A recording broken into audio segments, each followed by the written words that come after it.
This is an update video. Boom update. Boom update.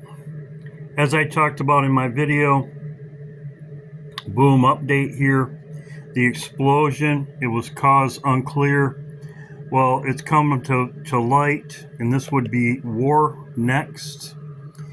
It says Iran probes massive explosion at the strategic port focused on Chinese rocket fuel shipments. China was sending rocket fuel and it just blew up. America and Israel's going to get blamed for this. As you can see right here, this was sent to me by Tammy.